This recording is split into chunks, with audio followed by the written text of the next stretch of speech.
morning and welcome back to our Pacific Morning Show. Thank you so much for tuning in. As you know, it's been quite a hectic week with the New Zealand elections coming to a close. Still the special votes to be counted. But today we want to talk a little bit about the change in government, how it affects Pacific people in New Zealand, and also our pathways into home ownership. On today's show, I have a very special guest. His name is Simon Rolland. He is the CEO of Aurora Capital, Aurora Finance. Aurora Financial. I said it right. And congratulations, you guys were one of the fastest growing KiwiSaver companies in New Zealand, and also one of the very few 5 that actually made an investment profit. Yeah. We did really well. Last sort of 12 months have been pretty impressive. Yeah, we were the fastest growing KiwiSaver in New Zealand based on how many new clients joined us, including how much of the money we manage as well that grew. And even though it was only our second full year, we were in the top 5 for performance, which is incredible. So it was a really good year for us. And the crazy thing is we're just getting started. You know, we're very much you're a very new company as well. Yeah. So it's only our second full year, and we've got a lot of really good things in store for what's coming in the future. And so it's an exciting place to be in. It's an exciting place to work. Yeah. How has your week been? My week's been good. Yeah. Short week coming up next week, which means I just have less time to do the same amount of work. But no, it's been really good. Obviously, a lot of positivity is coming back into the economy and back into business after the election result. Obviously, like you said, we're still waiting for the final tally to see, if Winston's in or not. Yeah. But I think it was a kind of moment for people in the business community, knowing that, hey, we need a bit of positivity. We need to kind of get things pointed in a slightly different direction. Yeah. But you could see inquiries came in, business numbers are up, confidence is up, and the economy is kind of like rugby, right? When you're confident you're playing well, you start playing even better and you get on a bit of a roll. But if you start doubting yourself, you start making a couple of bad decisions, then you're out in the quarters or don't even make it, like Australia. So absolutely. Yeah. What are you most looking forward to with this government and what they'll do different in supporting small to medium-sized businesses? Yeah, well, I mean, New Zealand's a country and an economy of small and medium-sized businesses. Now, we could argue if that's a good or a bad thing. I mean, it is what it is. Obviously, I'm one of those business owners. So, it's good to have, I think the last government didn't realise, like, as business owners and as employers, we felt like we were the ones getting kicked the hardest and least forgotten about, and kind of just expected to take all the risk, all the downside, and all the pressure of what's happened over the last few years in the world, which is a bit of an insult, because it's the business owners who actually take on that risk, who create opportunities, who actually then provide for the communities that they're in. I can talk about myself, right? Over 100 people are employed because of me. That's 100 families that are supported because of me. And then to have a government kind of go, oh yeah, but you're the evil bad one. You should earn less. You should not have this. You should not have that. We go, well, maybe we should leave. And you know what? Now that's kind of switched. You have the working lower income class people who feel how you feel now. Like, now they're not going to care for people who make low incomes, who don't have the means to meet certain income caps. What would you have to say about that kind of tussana? Yeah, no, it's interesting that's the vibe, but the truth is, I don't know, the lower socioeconomic part of New Zealand under Labour governments does worse. They don't do better. Yes, the handouts become more and minimum wage becomes more, but what you realise is that gets offset by other things. And what you really want is a strong middle class, right? Which means that the business owners are making money, therefore they're employing more people, therefore they're making more profit, therefore they can give people more pay rises, and the whole thing kind of grows. So, where if you disincentivize those people and actually crush their ambitions and actually slap them in the face for doing, what is probably a harder job, then that just means that the people at the bottom, they suffer the most. So it actually doesn't help people at the bottom. So that's why I actually think it's, people should actually rethink what actually makes the lower end of the, socioeconomic end of the spectrum get up to the middle. And it's not putting up minimum wage. It's not increasing handouts by $20 a week. That doesn't help if your fuel bill's just gone up $80 a week, right? It doesn't help if the energy is now twice as much. But trust me, to have a strong economy, that's the only way that people are going to get themselves in a higher standard of living. Which is essentially what, I mean, personally, that's my number one priority, is how do we get New Zealanders having a higher standard of living. And me, I look at other places that have a higher standard of living than New Zealand and look at what they do and go, how do we apply that to a New Zealand context, right? And that's not saying, hey, if you're at the bottom end of the spectrum, screw you, stay down there, do what you're told. Doesn't work that way. But at the same time, if you go, hey, business owner who's got employs 1 or 2 or 3 or 4 or 5 people, if you keep kicking them, making life harder for them, like there's no minimum wage for business owners, right? I could go to work and lose $100,000 and I worked, you know, full time, put everything into it. Employees, they must get paid, you know, but if you want to have jobs, you want to have promotions, you want to have bonuses, you want to have all these other things, the business needs to make money. Therefore, the government needs to incentivize that so businesses can make money. Awesome. No, that's a good answer. I was just thinking, as a viewer, it may seem like you will believe in social investment. Oh, absolutely. So programs into communities to ensure that they're being resourced fairly and do you believe in those kind of investments from government? Yeah, but the question is it's like the whole thing. Do you give a man a fish or teach him how to fish, right? And at some point we need to make that, because if you have I don't know, a class of New Zealander that all they do is go, give me, and then you get a government that's not so give me, they're screwed. But if you have a government that says, well, we'll give you enough, but also how about we put some things in place so you don't have to be like that, because people don't like being like that. No one at the bottom of the, you know, whatever we call it, bottom of the socioeconomic blah blah blah, no one actually wants to be on a handout. What they really want is to go, well, can you show me how I get a better job? Can you show me how I can get myself out of this situation? It's like when people can't work because they're injured or, you know, mental health or whatever. They don't want to sit there just getting a payment from their insurance company or a payment from the government. They actually want to get back to work. It's where your self-value comes from. It's you know, it's actually better for up here. It's better for, you know, your mental health. So I think it's a fine line, because you've got, like, for me personally, I like paying tax, happy to pay tax. I've had friends growing up who have got single mums. I'm very happy for my taxes to make sure that those kids are looked after. Absolutely. And I'm very happy that when we go to the doctors, right, we get a good standard of care and, you know, things happen.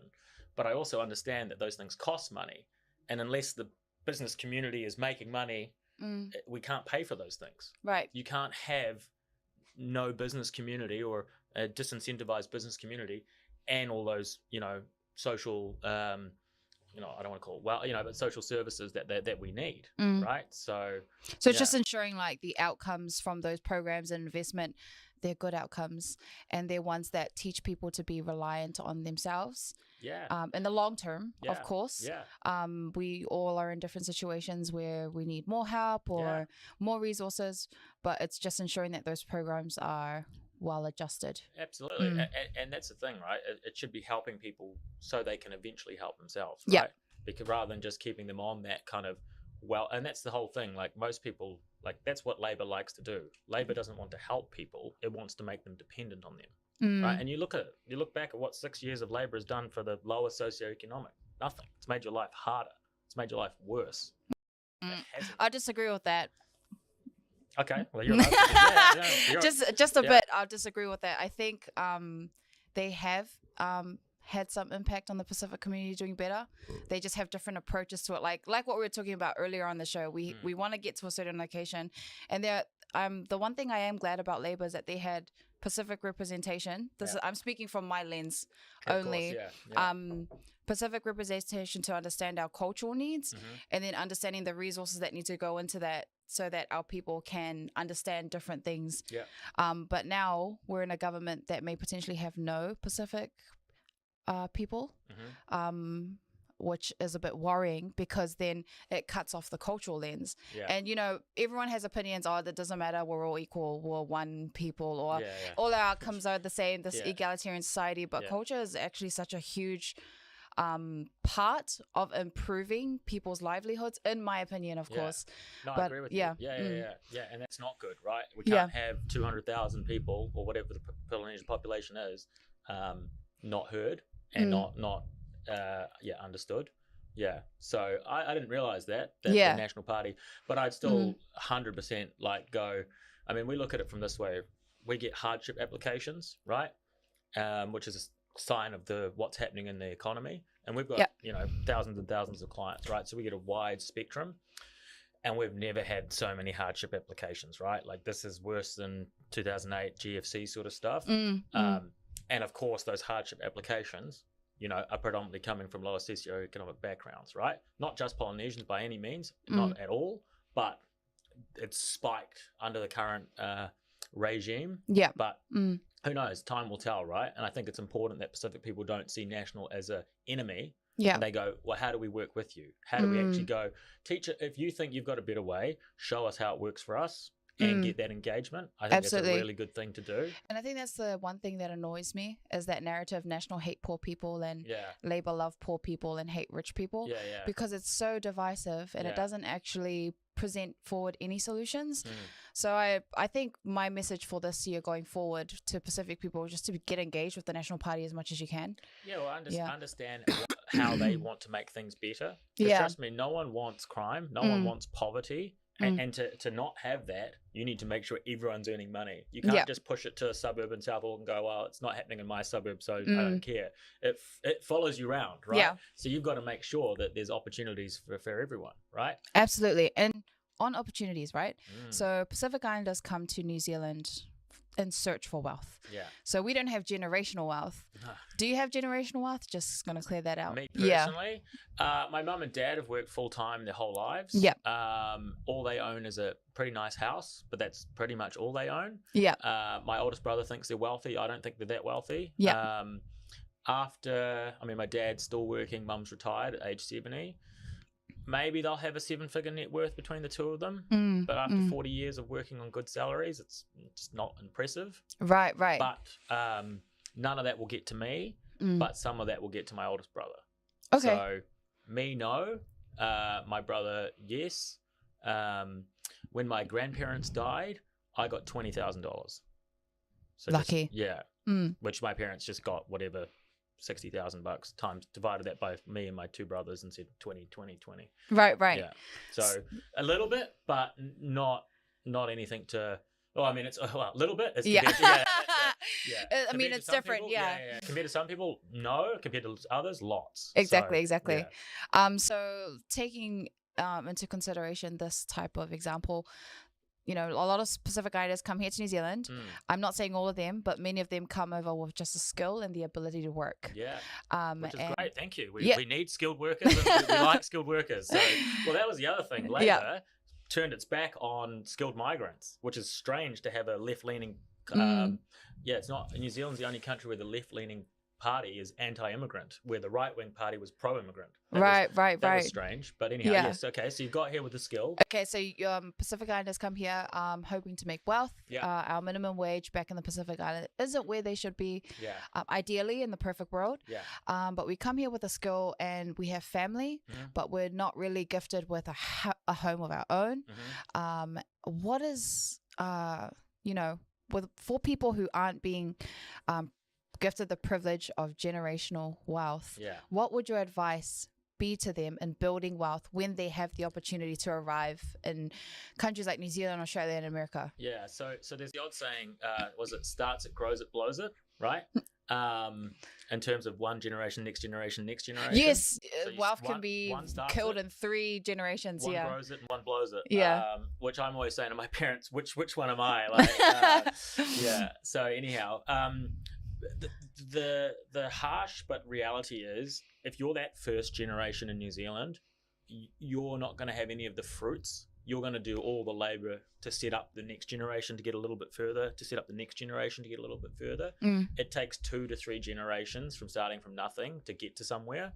So there's no magic wand that you can wave and go, hey, you've just got off the plane, you're fresh from up here, and now you're going to build that wealth. But the main thing is, what you want to do is that if you're working 30 or 40 years, that at the end of that you have something, right? If you have nothing, then what was that 30 or 40 years for, right? And the best things to work, especially in New Zealand, there's two things that you need to build. One is actually buying a home, all right? Getting yourself into a position where you can buy it, so you start building equity in that home. The other thing is your pension. How do you build up, which we call KiwiSaver? How do you build up your KiwiSaver so you've seen like you've seen the prices of houses now and how hard it is for people to actually get access to a mortgage or even save with the economy being so expensive. Do you think it's still possible to own a home with people on an average income, like from 40 to 60K? So I absolutely agree that, like, when I go to the supermarket, to be honest, I don't go all the time, but when I go to the supermarket, I can't get over how expensive it is. And if I'm saying ouch, what's someone on a regular salary saying? Like, it's tough. So let's not sugarcoat that. It is tough, but it is still possible. And it really comes down to prioritizing what do you actually want and realistic expectations. Like, your first home shouldn't be your dream home. Your first home won't be in that suburb you really want to live in. Their first home won't be in that school zone that you really want your kids to be in there. But you need to get onto that ladder somewhere. 2 incomes is better than 1, right? So solo mums, man, that's tough. Even solo dads, it's tough, right? So find a partner that both work. Is definitely step 1. The second thing, what you can do to actually think about it, is not saying I want to buy in 6 months' time. Give yourself a realistic chance to say, hey, it's going to take us 2 years of dedication, prioritization, and sacrifice to get there. It's not going to happen unless you actually want it to. So the first question to ask yourself is do you want to buy? Like, are you trying to buy a home? Right. So ask yourself that. Second question is, and how much money do you now have saved? If the answer is less than $10,000, you don't actually want to buy a home. See, but like that conversation alone with a lot of Pacific people is scary. It's so hard for us just to pick up the phone and, you get embarrassed. The person might be laughing at you on the other end of the phone, or getting rejection is kind of like, it deteriorates a lot of energy. So, if in my work, I always try and encourage people, just have the conversation. It starts off with a conversation. How important is it to gain some confidence to talk about your finances, or have that with someone who is safe? No, it's so important, right? And it can be like, you think it's going to be an intimidating conversation, but the truth is it's not. Like, everyone starts somewhere. And the good thing about talking to an advisor, who's especially one who, like Afi, who kind of understand your circumstances and your situation, they're just happy that you've made that call, right? Because now we can help. We can't help if we don't know about you. We can't help if we've never heard of you. And, little steps over a long time do make a big difference. And you'd be surprised, right? There's no cost to talking to someone. They're used to going, okay, you're at day 1, but let's get a plan in place. So in 1 year, 2 years, 3 years, you're actually 2 or 3 years ahead, not going, oh, I wish we'd done what that, advisor told me 2 years ago. Instead, we went back to our old habits. So is it hard? Yes. But is the conversation easy? It actually is. It's always a private conversation. It's never held in front of your peers, never in front of your colleagues. Because, I don't want to tell my colleague how much money I do or don't have in my bank account, right? And like, I've talked to thousands and thousands of clients, and some people you think have great incomes and they've got nothing in the bank, nothing to show with it. All they want to do is keep up with the Joneses, keep up with appearances, and they're broke. You get other people, generally the Scottish South Islanders, and you think they're broke, but they've got plenty of money just shoveled away for a rainy day. And there's everyone else in between. And going back to what you said, maybe one of the first steps to building generational wealth is getting into a home. But like in some people's situations, for a lot of people in the Pacific community, I think the first step is actually having a conversation with someone. Totally. And like, I had a friend ring me the other day. He's Samoan, mate, and him and his wife have pretty good incomes now, right? And they've had pretty good incomes for a while, but they just don't know where to start. So what we said is, we just had an initial conversation. He met with one of our advisors, and just to say, where are you right now? And like most people, savings wise, not much, but they did have KiwiSaver. So through their employment, they'd been joined KiwiSaver a few years ago. They'd both been contributing. So they had about $50,000 saved up, which is actually quite a lot. right? And that's a meaningful first step. Yeah. And then just having a general conversation going, what kind of house do you like? Where do you want to live? What do you think it costs? And then actually breaking down the numbers backwards to them. Yeah. Because even though there's calculators online, if you don't know what questions to ask the calculator, it still kind of sounds like it's just $1 million. Yeah, exactly. Yeah. When really you go, well, actually, they might have to buy a house for $850,000. Okay. Might take me, my wife, and my brother and sister-in-law. Yeah. Right. It might take a few other things, going your way. How has that usually been though? For example, like let's say I'm a person coming in and I'm like, oh yeah, I want a 6-bedroom mansion and it's like my first home. When you start, yeah. Hi, Hana. How's it going? Yeah. How much do you make a year? Oh, 15K. Yeah. So like when people come like that with these bizarre expectations, how do you kind of like get them on track to be like, okay, look, this is what's really going on based on the books? Yeah, it can be. It goes one or two ways. Sometimes people come to you and they go, I want to buy $1 million house and I make 50 grand a year, and you're just like, dreamer, right? Have they even run the numbers? They haven't. But other times you get people who, earn 50, 60K a year, but they've put a lot away. They live very frugally, and actually they can afford it, but you can't convince a bank because a bank goes, nah, no one can live that cheaply. So, which is always a funny conversation, but definitely managing expectations, right? And again, that's like I said to you at the start. Don't expect your first home isn't your dream home. It isn't where you want it to be. It isn't perfect, right? But you need to get into something because it's sort of like forced saving, right? Paying a mortgage off is like forced saving. It's taken out of your pay before you get to touch it. That's the same with KiwiSaver, right? You want things that, the longer money lingers in your bank account, the longer you go, well, I need to go to the doctors, kids need this, family needs that, crap, we'll try again next week. Where if things get taken out beforehand, it's a bit more easy to be disciplined with your finances. So that's why having a mortgage is for me, it's just a great savings account. It's a forced savings account, right? But expectations, and like with prices of houses coming down, right? That's actually a good thing, right? It means that the ladder's a little bit lower for people to get on. Yes, the banks are a little bit tighter on what they can do, but if they can see that you have stable employment, you're not wasting your money, i.e. you've got proof that every week or every fortnight, every month, you've got something going into savings, and you only have to prove that for 3 to 6 months, then you actually become a pretty safe bet, right? And do you want to own a home or not? If so, get a job, keep it stable, prove that you can make some savings, then you'll get there. Yeah. And other things, other traps that people get caught in is, and this is definitely in Polynesians, is each other kind of like you'll get a car on finance, but it'll be on your cousin's name, or it'll be the guarantor is like brother's name or something. And what you don't realize by guarantoring or guaranteeing someone's finance commitments is that if they don't pay it, it goes on your credit score, and it counts against you. So the first thing you got to do is drive a car you can afford. Don't go and tick up a $40,000 car when you make 60 grand a year. So that's like general good budgeting advice, right? Just having a realistic 100%. View on life and not wanting to drive around a Bentley to look great, but going to a really stink home that you're renting that's moldy and leaky. Exactly. Crappy homes. Yeah. What do you think about them? Is it the landlord's fault? Yeah. Okay. Yeah. Well, that's a good debate, right? Yeah. Because this is probably something that people don't see eye to eye on. Yeah.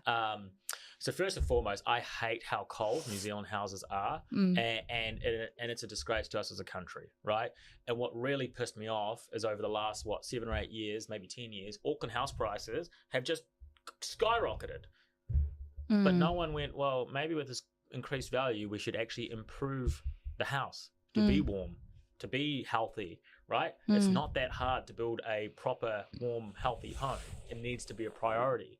But what you got was a whole bunch of people who just would speculate and go, well, I paid 800, now Hana, you pay $1 million, hey, you pay 1.2, but no one actually improved the asset. We just all took out more mortgages against it, thinking we're going to get rich, right? But then we still got a cold, crap house.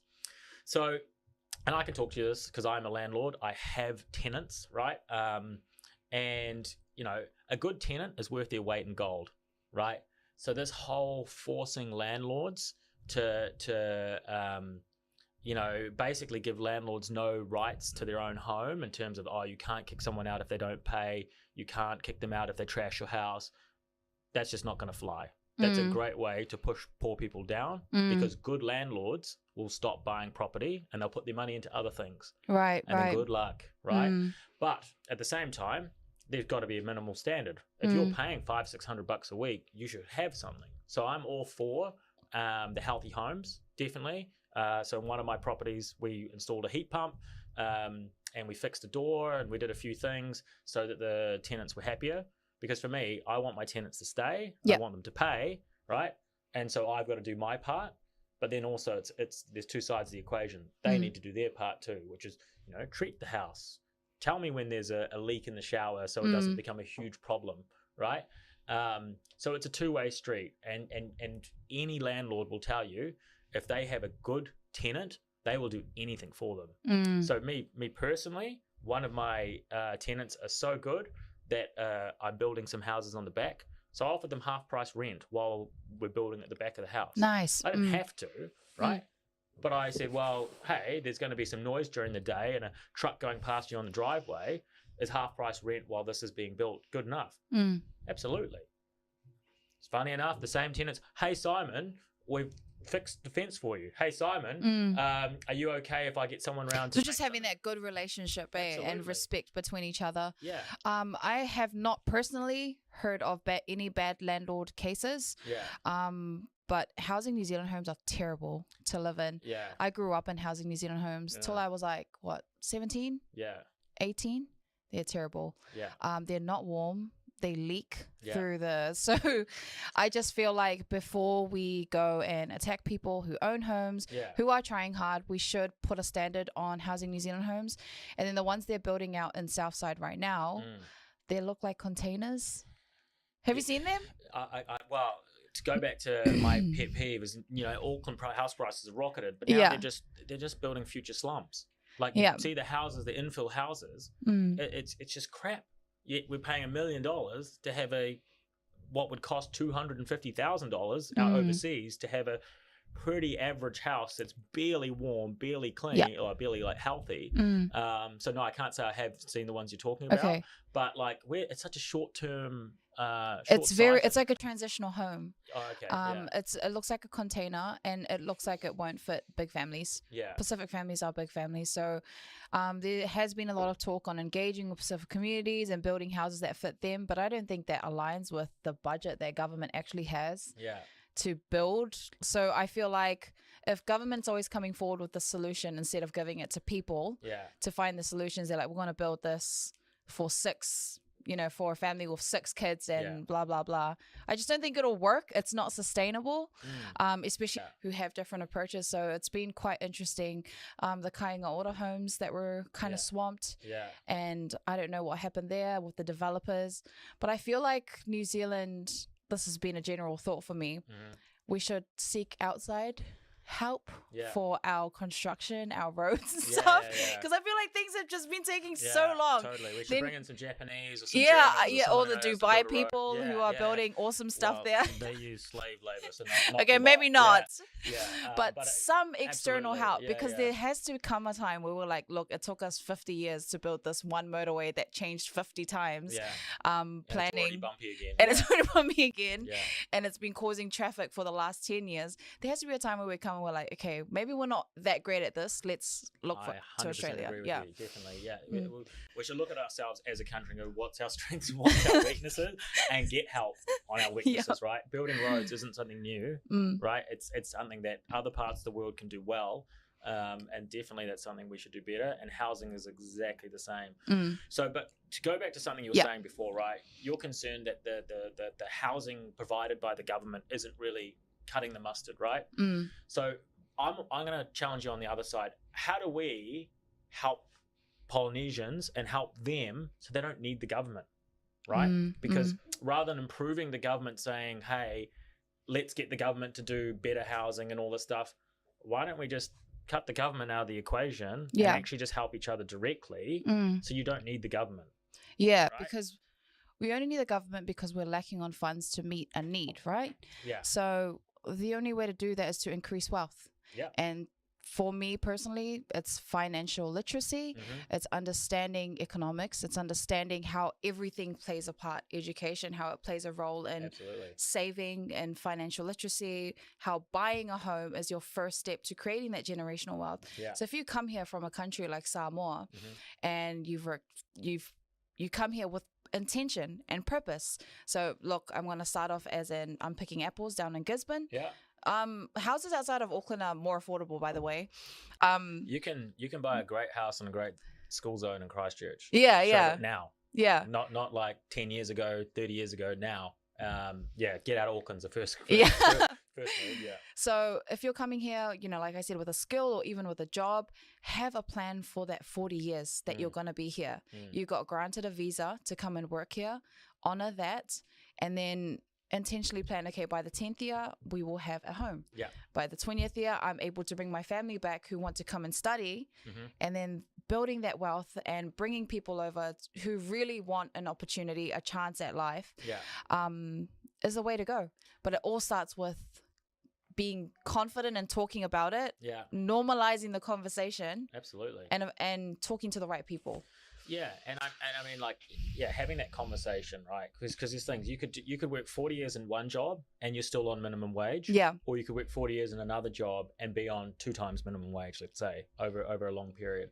And for me, first generation, it doesn't matter where you come from, especially if you're just a skilled migrant, it's about 2 things, right? Which is A, making sure that you do eventually get a family home, right, by retirement, and pay as much of that down as you can, and B is make sure your kids get into schools and finish schooling, right? So if you look overseas, a lot of the migrants first generation is just to get into the country and to get foot established. Second generation is to come up through the education system in that new country. So then when they get to university and stuff, they can go, okay, I'm not in that working class job, I can now become something slightly higher. And then they do that again, and then by the 3rd generation, you're fully integrated. You've got absolutely. But that's the thing. But the Polynesians, you haven't drawn that line in the sand. No, not quite. There is starting to come, like your generation now. Like I'm 35. All the Polynesians I went to school with, I think there definitely are. They went to university. There definitely are a bunch of Samoans. A lot of them. I'm just going to speak on the Samoan community who are well educated and know the system the way it is, but not enough of us know it, because if we did know enough, we wouldn't be sitting low on those stats. So and also there's things where you guys need to also I don't know, police yourselves a little bit more in terms of like watching out for people taking advantage. And I'm talking like on Sunday giving too much to certain things, or like giving more than you've got to give, like fat lavis. And just even like my mum pays a percentage of her income to the church, right? But not a percentage of my dad's income, right? So it's all within manageable ratios. And if you're already got a tiny budget and it's not, you've got mouths to feed, you've got a house to save for, if you're going over and above for those sort of things, all you're doing is setting yourself back. And you've got to go, hey, I'll give what I can when I can. And it should be kind of, and that's something that I can't help you with. That's something that you guys need to, is it a priority? Because if paying money to a, church or whatever is more important than you having a house and more important than your kids, having a safe, healthy home to live in, then okay, keep doing it. Keep paying money to church, but you'll be here in 50 years like you are now, right? Or go, hey, I'll start paying more to church once I've got the home. Or once my kids, have finished university, or once, like that. And I think that's something I can't tell you to do, but that's something that absolutely. You need to make the noise about. It's a conversation that's always brought up in the Pacific community. When we posted stuff about it on TikTok, the amount of kids who are coming out under stress of how much they actually have to give working straight after high school, it's a problem. But that's why I was saying there needs to be internal discussions in families and homes, but those discussions won't happen if they aren't aware of how the financial system works in New Zealand. And also just having representatives in government who may understand those cultural lenses would be very helpful, because then it minimizes the conversation to break those barriers. How come that hasn't worked? Because you've had the Labour government for 6 years. You've had a huge amount of Polynesian representation in government. and you haven't gone forward one bit, right? With finances? Yeah, in general. Like, Yeah. obviously there'll be some that have, but like, you know, like, Yeah. how come that didn't work? How come we I change don't know. so we can get it working? That's a really right? hard question, Yeah, Simon. yeah. To be honest, that's a really hard question, like set for an economist or something. But Yeah. I don't have the stats to kind of like give an answer to that. But I'm a big believer that our solutions are within our own communities. Totally. I'm totally against government reliance or relying on them for. You don't need them. You're capable. You're Absolutely. You're smart. There's heaps of. I've met many Polynesians who are super talented, super smart. Yeah. And again, just a little bit of normalizing maybe the chat around finances. 100. And a little bit of fine tuning, and you guys should be an economic weapon, right? Absolutely. You should be. Yeah. And like will our be. sports teams. Yeah, exactly. But even your athletes, right? They get all the pressure to provide for the whole village. Absolutely. When they've got a 10-year career. Yeah. You know, it's not really it's not a long-term career. There's a lot of pressure on our athletes and also our academics.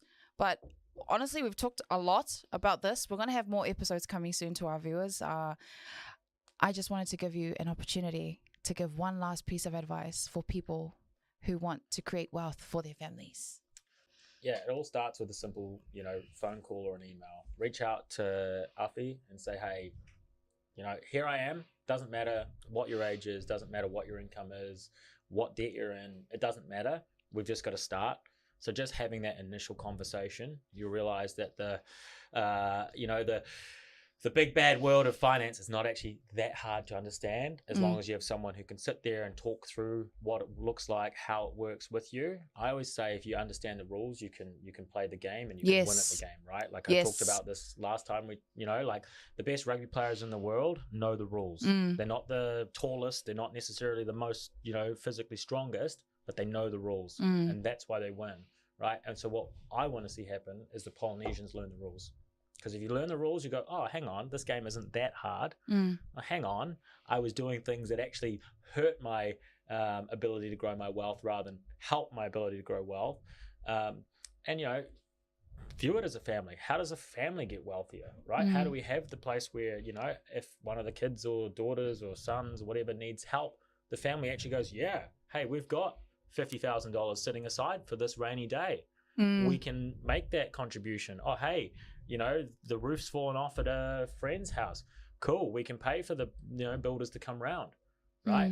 But you want to do that with your funds, not borrowed funds. And there's a huge difference, right? So you might have good intention by going, oh, I'll take on a loan to help friends and family, which is, from a moral point of view, it's really nice, but it's stupid, right? Get yourself into a position where you can help them and it doesn't hurt you and your family. So reach out, have a conversation. It doesn't cost anything.